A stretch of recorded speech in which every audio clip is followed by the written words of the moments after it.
one of the more intense nights on Saturday, and of course that led to yesterday. And now that it's over, it's time to get ready for Mississippi State. We have played good enough basketball at times to still be very good, and we've unfortunately still have some consistency problems, which you say you don't like at this time of year. But if I looked at it the other way, I look at Wisconsin playing great, and then lose 7 out of 9 and playing not very well, and then 3-4 games in a row they started playing really well. So I think with our 3 guards and Tyson, Jaden, and AJ, we've still got a chance to be really good in those positions, and those positions are usually what helps you win in tournament play. Malik, as I said, has been as steady as anybody, and I do think we're getting a little bit more out of our centers in different ways. Even Marty rebounded the ball like a madman last game. We'll need that. Mississippi State is one of the bigger teams that will have played. Spent a lot of time yesterday and this morning on them. You know, they've won 21 games, but they've also beaten a team like Tennessee twice that I know really well. And they're as big and strong as anybody we've played. I guess it's good to come off a game where you play Purdue, which is a very physical team, but this team might be more mobile, especially at the center position. They have a freshman named Hubbard who was playing like 10 minutes a game, and all of a sudden he caught fire in one game, and since then he's been unbelievable. He went through a 3 or 4 game stretch where he averaged 29 a game. He's averaging 17 or 18 I think for the season. The kid Smith inside is I want to say he's a bigger kid from Illinois. Who? No, the kid that hardly played and now is playing a lot. Dane Danger. He's kind of like him. He can score it in there. He's a little better putting the ball on the floor. They have 2 very good passing big men in Smith and a kid named Matthews. Matthews is a 6'7", kind of a point forward. He handles the ball. He passes the ball. He doesn't shoot it very well. Strengths, size, rebounding, defense, athleticism. Weaknesses, don't shoot it great from the line. Don't shoot it great from the 3. But when you beat Tennessee twice, I think Kentucky, they've got enough good wins that we'll have our hands full. Questions? Tom, I heard you say yesterday that Saturday night, when you heard you were on the bubble, that you didn't sleep. Like, did you literally mean that? I meant literally, yeah. It was funny because, listen, streaks are meant to be broken. Records are meant to be broken. I'm sure the day's going to come one way or another, but it just seemed like we had worked our way over the hump, and that was a eye-opening 10:30.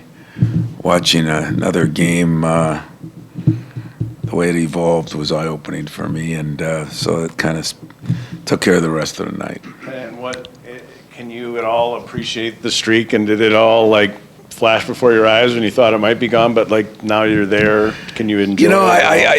I really did. I told my family, because they all asked me, I said, hey, you know what? It's been a hell of a ride, and it's been it's not going to end, and if we wouldn't have made it, I would have tried to start another streak, but do I appreciate it? Every once in a while, somebody will say to me, Seth Greenberg will call or Jay Wright will call and just say, wow, 26 is really 27 years. And with Cassius's year, we would have been in for sure. Out of 29, if my team now could get as consistent as my teams in the past have been, I think that would really help us. But to do that, I tried to call Mark Few today because he's right there too, and it's an honor, privilege, and it kind of tells you a lot about the players you've had. It really does, because those guys are the ones that do the work. I just keep the streak alive. I'm wondering about Hubbard. You guys haven't really faced a lot of smaller guards this year like that. I guess, what are the challenges with that? And did you know anything about him on the recruiting trail? I mean, he seems like a homegrown kind of kid for them that stuck around. I think you're right. I'm not sure how good he was, but I know how good he is. He can elevate. He really elevates on his jump shot. He looks like the kid from St. Joe's 15 years ago at my buddy Phil had. Jameer Nelson. That's what he kind of looks like, Jameer Nelson, and he unfortunately plays like him too. And so, but I didn't know anything about him. Don't recruit Mississippi a lot. I have a little bit, but not a lot. But I was really impressed. I mean, he can stop and get a shot like that, and he's getting a lot of shots. I think he's averaging 9 or 10 threes a game, taking. That's a lot, no matter who you are, what you are, or where you are. Tom, we were talking to Minneapolis about moving on to play different types of teams, different styles of play. But is this team, defense, rebounding, physicality, is this all that different from kind of a typical Big Ten team? I said it is more like a Big Ten team. You're right. A combination of their big guys inside, like a Purdue, especially when they got the 2 double stacks in there. Kind of an athletic team like an Illinois. The kid Matthews is a little bit like Guerrier. Only that kid shot it better. This kid defends it and passes it better. But great offensive rebounder, goes to the boards. But it is kind of Big Ten-ish in that respect. I mean, everybody I talk to says they're very physical, bring your hard hat, Even Jim Delaney, my former commissioner, saw him. They must have gone to a game last week. And that was his text, bring your hard hat. So, which is okay, we're not as physical as teams we've been in the past, but I think we're more physical when we geared up for an Illinois or a Purdue. We've done a pretty good job on the boards. We've done a pretty good job competing, and it's going to have to be that times 5. Now, they don't shoot it like some of those teams, but as we all know, they're very good defensively. And they do some good things. They turn you down. They force everything baseline. Everybody I know he was at Bowling Green. I didn't really know him there, Chris, but everybody said a very, very good basketball coach. Did you sleep any better last night than the night before? I did sleep a little bit last night. I was I was not feeling great, so I decided to watch as much film as I could, and then just took a little something to get to sleep, which I don't do very often, but I felt like I needed it. But I feel great today, so I'm back. Don't look great, but feel great. You think there's any edge in your program because of the history of the staff, the tournament success, veteran players going into a tournament, or is it really all even when you go in? You'd hope it would be, and that's what I talked to my team about. I do have experience in being there. I have seen, 7 seeds, 10 seeds. I've seen them win games. I've lost to 11 seeds. I've, won when we were 1 seed. I mean, I think there's experience, and it does matter. Unfortunately, every year it's a new team for you. And this day and age, there just seems to be more new styles, and we said in our league, there's so many different styles right now that people are playing. This team also reminds me a little bit of Nebraska in ways, the way they guard defensively and that. So I do feel we have enough to say a little bit like this, a little bit like this, and then make a game plan out accordingly. And then I think, some of the teams we've playing Tennessee in a sort of a real game, I think helps too. I really do. They had Tennessee down 22 the other night, so pretty good. Tom, you mentioned Wisconsin's roller coaster ride. We saw Houston lose by 28 the other night. Mississippi State dropped its last 4 in the regular season, and then it 2 wins over the Vols by 22 combined. To make you realize you're not the only coach that has a consistently inconsistent team? Seems like It that's does. everywhere. It just, I said my battle cry. Remember, I told you at the first press conference, this is what it was going to be like. I did. I told everybody in this room that I think be prepared for a year. But then I turned around and went to my team and said, I do think it's going to be this way. Let's us be the outlier. Well, I didn't work so well. We weren't the outlier. But I do agree with you. I think I don't have all the answers. I have some answers, I think, on why, but you've never seen the most bizarre year of college basketball. Nobody in this room has. You've never seen a year when 20 teams that are one seeds lose in conference tournaments. There are so many you've never seen, and you're old, so you've seen a lot. But I really mean that, and I know for me, I just keep turning around, shaking my head as I look through.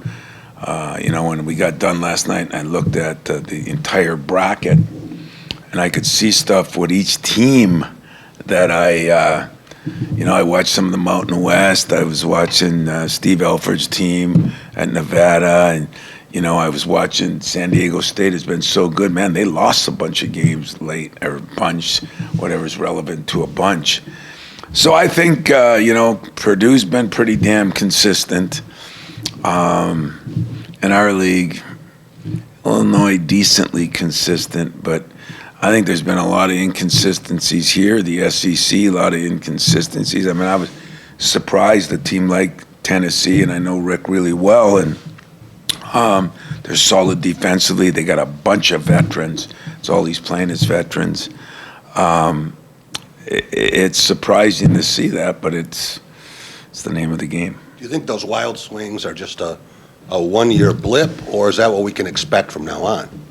Well, I'm not that good where I could predict that, but I think it's going to be more than 1 year, because I think the blips are not only because of the movement. I just think the focus on, are we, as I say, are we all in, or are we not all in, and if half the rumors you hear about kids moving even before the season ends true, then you're going to see it for a long time, because nobody's that good, I don't think, that can have that stuff on their mind. But I don't know, maybe it's other things, maybe it is parity, and maybe it is this and that. Whatever it is, I don't think it's going away this year. Like everything else, everybody adjusts, and sooner or later, maybe in the next 3-4 years, maybe it evens out. I don't know, but privately what my theory is on a lot of this, and I'll just leave it at that. Tom, what makes you believe that, after all the inconsistencies that you guys have experienced this year, that you guys can finally right all of that come tournament time? Yeah, it's unfortunately a fair and good statement. Wisconsin gives me some help. I think they're the most stable of all teams over the years. They've been really, and look what they went through, and look what they bounced out of it. What I hope is, I've seen Jaden for his career as a 40% three-point shooter. So when guys have done it before, then I think, I know what AJ's done at times. I know what Tyson has done. Malik has been very solid. We don't have a center to throw it into and just get a bunch of points, but by committee we have something. We have a little depth in there. Trey Holloman's been playing better and better. I think he's been playing better at the end of the year than he was at the beginning of the year. We've been pretty solid defensively. We've been a little better rebounding. Those things are critical. And maybe one of the most critical things that we normally aren't is we've not turned the ball over a lot, especially 3/4 of this year. And that's usually one of the things that damages. So players have some tournament experience. The coaches have some tournament experience. I think we have potential to have great guard play. I understand how everybody looks at it, and I look at it that way some nights, looking at the ceiling, but that, we haven't done it on a consistent basis. Consistency now depends on 2 games. You got to win the weekend, win 2 games, and then you can be inconsistent for 4 days, then you got to get consistent again. And I know that's a trite way to look at it, but I really believe, and I've said it the whole year, we're better than we're playing sometimes. Sometimes we're playing very well. I mean, we still forget we won 13 out of 17 games. And they were big games, from Baylor to, Indiana State to Oakland to then the whole conference season. And so we're probably more consistent than I gave us credit for in that stretch. And that's why I still believe we can. Now, if we don't play at that level, we'll be coming home Thursday night. That you mentioned about Jaden, but obviously their defense around the arc is, top 10 in the country. I guess, what do they do to disrupt things, and how important is it to get out and maybe run in transition, use that defense that you guys have to maybe not even worry about having to shoot 30 from the end? I said to my staff just before I came down here, I still think that'll be a big key to the game. Can we get our running game going? Because when we do, last game it was 18-0 on fast break points. I don't think there's any question that that's one of our strengths, and it's got to be one of our strengths. But to do that, you have to defend and rebound to do it. And they're a very good offensive rebounding team. And, we're going to have to, our cutouts and our gang rebounding, we won't do it individually. They're bigger. They're sometimes 6'7" at the wings. So we're going to have to gang rebound, and if we can do that, I think we can get it out and go. They play a lot of guys. They play 9 guys, but now recently they're playing 5 guys 30-some minutes or more. So that could be part of it too, if we can wear some people down. Anything else?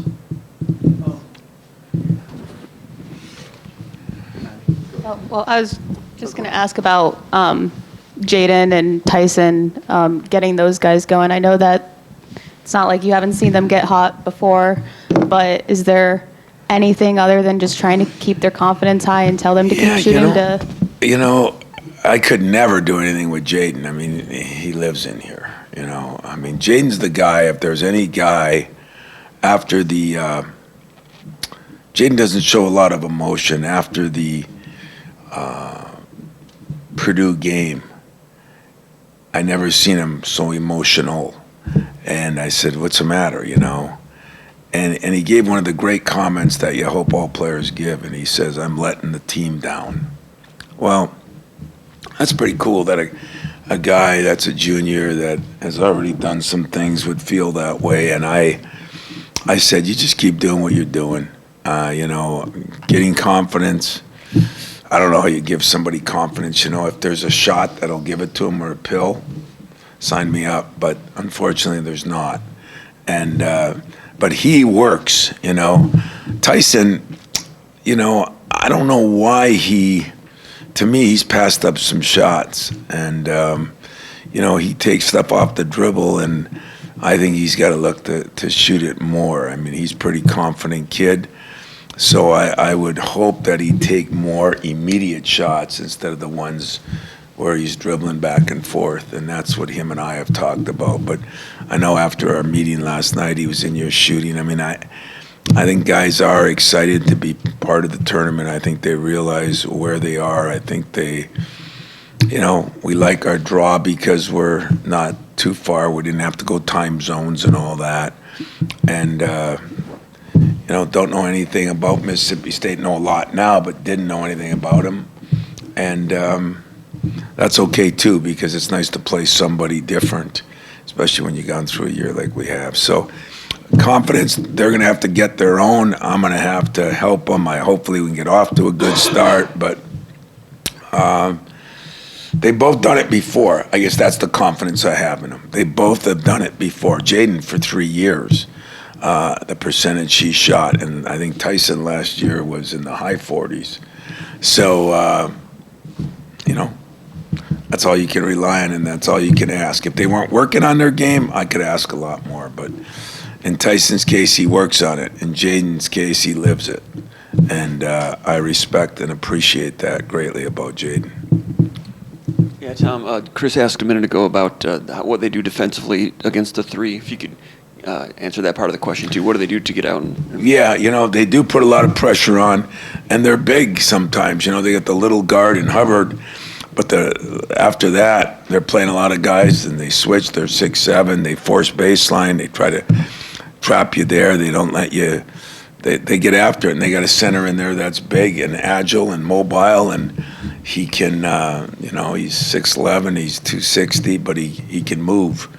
He can block shots, which isn't necessarily a strength, but he can take up space, which is a strength. They rally very well to the ball. Very, very typical SEC team, very athletic team. And so I think that's what they do. They close out, they recover quickly. Passes are going to have to be good. Guys are going to have to be ready to shoot. But it would be nice if we beat them down the court and don't have to worry about it. That's what we'll try to do. I know that none of the guys have the familiarity, but you do with that building down there. And that was one of the surprising runs, maybe, in 15 for you. When you look at this team and kind of compare it to that one, I mean, the expectations were different going into that year, but they made that run and they put things together late. What can this team do to maybe resemble that? Yeah. It's even like the building. I mean, it's probably changed. It's 8-9 years different. But I think you always look at things. It's funny because Denzel texted me the other night, and you always, we'll try to come up with some things and highlight films and motivational things before we go there. But every team's its own team. I think what I want to impress upon our guys is, okay, look, it's been a little more up and down than we had hoped. I sometimes, I think we've kind of completely forgot. I have. What would Kohler have been like if he wouldn't have had the 2.5 months off, Could we had a little more presence in there? What would Jeremy be like? How much would that have helped our other guys? And everybody has injuries. I mean, Northwestern, look what they've gone through. But those change your expectations, too, at the year. And that's one of the things I'm going to talk to them about tonight when we have meetings is, really none of those things matter now. It's just a matter of, we've had some teams in the past that have made runs. I think we've been a 7 seed and gotten to a Final Four. All those things are important to let them feel a little better than maybe they've felt. And now's the time to do that. It wasn't the time to do that 2 weeks ago. They shouldn't have felt good. But now they're in the dance. It's 0-0. Everybody's new season. That's the way we've approached it all the time. I mean, what year was it? We went to a Final Four that year, too, and we got beat, I think, by Iowa in the first game of the Big Ten tournament. And, I took a big sledgehammer in the tape and broke it at the meeting the next day. Did now, everybody'd say, well, he's nuts. So many things you can't do now. It's no fun anymore, I mean, maybe I get a tractor and run over the computer that carries some of those games. But in general, I'll use anything I can use that is honest, and truthful, because those things did happen. It's nice to make up the fairy tales of things, or maybe they happened 100 years ago, or maybe they happened to other teams, but this happened to one of our own, one of our guys, and maybe I'll have Denzel or somebody, maybe we'll have a Zoom call. We'll do something and use it to our advantage, because I think this day and age, more than back then, with the social media and that, kids get killed a lot more. And so that is the motivational things you have to do. I don't know if it's motivational, just making them feel like human beings, And that's what's changed about my job. I used to be the one to kill them, and now I got to be the one to do the other thing because everybody else is killing them. So it's different, but it's we'll adjust. You always had empathy for other coaches that lose jobs. I'm just wondering how you feel about the Juwan Howard situation at Michigan. You know, I wish I knew a little bit more about it. I know a little bit because of Phil, but I don't know if anybody knows all the reasons.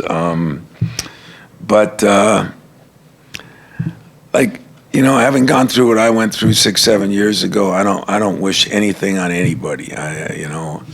My worst enemy, which he's not, but my worst enemy, I wouldn't wish anything on, because I think it's so hard. I'm disappointed in how many coaches are going down. But I predicted that to some of you guys at the beginning of the year. It's going to happen because guys are going to be mad that they paid money and guys didn't get the job done. And I mean, so many things. In Juwan's case, I recruited Juwan. There's no question that the Fab Five took basketball to a different level and what they accomplished. And, he had an incredible career in the NBA and then working for Riley and the Heat later on. And he had done a good job at Michigan. This distractions got him here too. The distractions early in the year, the situation with their point guard, you can't do that where, I'm saying, unfortunately, he can't do that, meaning that wasn't all in his hands, but that put him behind the 8 ball. And, all the other things that happened, I don't know what happened, what you hear outside and what really is the case. But I'm disappointed, I'm disappointed that anybody in our profession goes through anything like we're going through. And probably a lot of people wouldn't believe that I really feel that way, but I really do, because not only could it happen to me, it did happen to me. And when that happens, you don't have a lot of friends then. Tom, one fired coach follow-up. Have you talked to Dan Munson? He gets let go. Now his team's in the tournament. It's funny because I did try to call Dan twice yesterday. I hadn't even known he had gotten fired, or parting of the ways, whatever they call it, a polite way to say you're out. But I did try to call, and I keep thinking maybe I have the wrong number. I haven't talked to Dan in a few years, so I tried to call Mark Few this morning about him getting in, and he's real close with Dan. I wanted to make sure I had the right number, which I'll get this afternoon. But God even used a Harbaugh quote last night. I saw that where, when Harbaugh says, "Who's got it better than us?" He said, "If you see Jim Harbaugh, tell him Dan Munson's got it better than us," and what a great deal for him. Again, I don't know all the circumstances there either, but those are the kind of things you pull for, for me. Guys that I know, yes, but just coaches in the profession, because I do think, and I would publicly say this and get killed, but I will say it. I think there's a lot of administrators right now that have no idea what it's like to go through what we go through. The greatest thing was George Perlis. He was the football coach, then he became the AD. That was so common back then. Even in high schools, the former football coach became the AD. Well, you can think that's bad, but what he does is he has an idea what's going on. Some of these people that are in business, or everybody's in a different thing, and I'm not ripping one or another because they can rip me, but there are very few people in any of these jobs. The administrators become administrators, and you'd like them to come down to the basement with us, because I think they'd find out that it's not as easy to deal with 17 to 22-year-olds, agents, all the things now that we have to deal with. And hopefully that'll change too, because I'm afraid that in the next 3-4 years, in fact, I'm afraid next week, you're going to see a bunch of people that are in the tournament maybe not have a job. And we talked about that beginning of the year. We talked about that last year. I hope it doesn't happen, but I think it will. Were you surprised that Diebler got a shot? I was surprised. Happy for him. I was a little surprised, yeah. But I'm also happy for him. I think it's great, and a lot of good jobs open. And it'll be interesting to see what happens, and it'll be interesting to see how many more open in the next 2-3 days, or maybe by the end of next weekend, which is sad for me in the profession. Thanks, guys. Coach Smith will be in around 12:45. Hey, football.